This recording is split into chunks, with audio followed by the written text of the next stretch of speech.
Welcome back to Studio 10.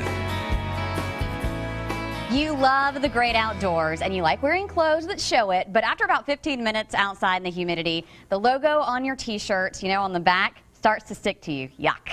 So Stephen McNider has come up with some designs that he says are comfortable even when you're doing yard work. This is a fascinating process. If you've never seen how t-shirts are pressed, this is it. Stephen, very cool. You have your local business here, and I want to know how you got started.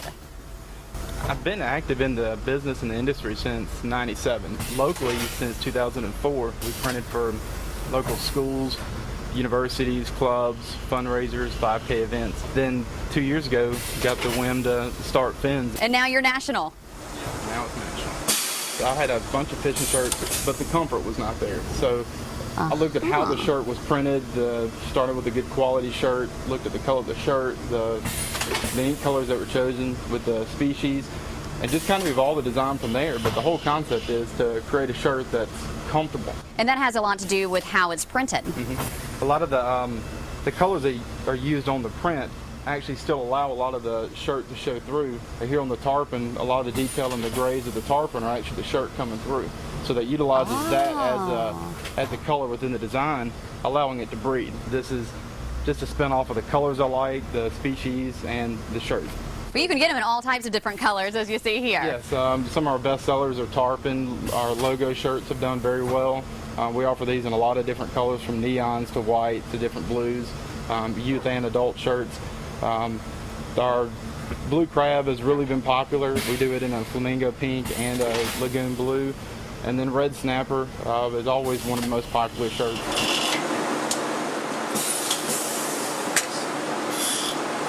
We've got, this is a 4-color automatic.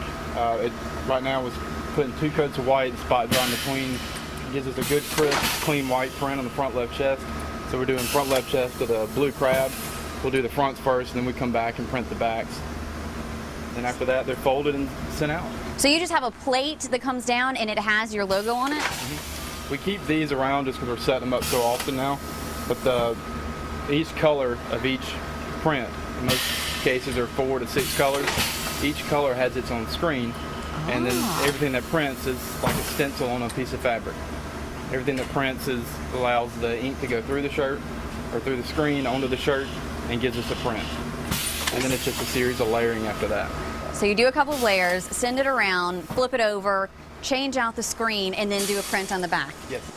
There's several steps to the process, and then setting it up for the next one. If we have a different color shirt we're going to run next, we'll either have a different screen or we'll do a color change and run it for a red snapper, wahoo, or another design.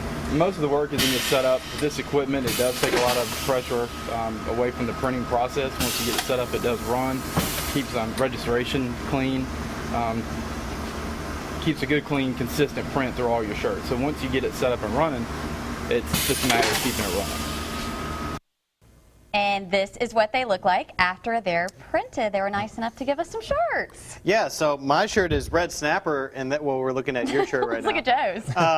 But I like how he talked about how some of the design, they inquire the shirt color into the design to keep it cool. Because I like my shirts cool too. I don't like that when the logo sticks to you like he's talking about. So that's really cool. I like this shirt. It's awesome. And it is red snapper season. That's exactly right. And yeah, the logo, as Joe was saying, not so heavy. This is the actual Phins design. And Michael, what do you have? The largemouth bass. That's what I got on mine, the largemouth bass. But this color sort of blends in with the actual shirt itself. And I kind of like that yet because it's a different color variation. It also at the same time kind of stands out. And you blend into it too, because you look like a largemouth bass. Really? Oh, that was kind of, that wasn't very nice at all, Joe. That wasn't very nice at all. I apologize. Well, you can get your hands on the Phins t-shirts at a number of locations around Mobile and Pensacola, including Calagaz, Shoe Station, and It's Inviting. You can see more locations on your screen. There are a lot of them, and we have the entire list of locations on our website, fox10tv.com. They're all on the Studio 10 page. I wanted to hold it up again. All right, we can. Hey, you know who else has a shirt?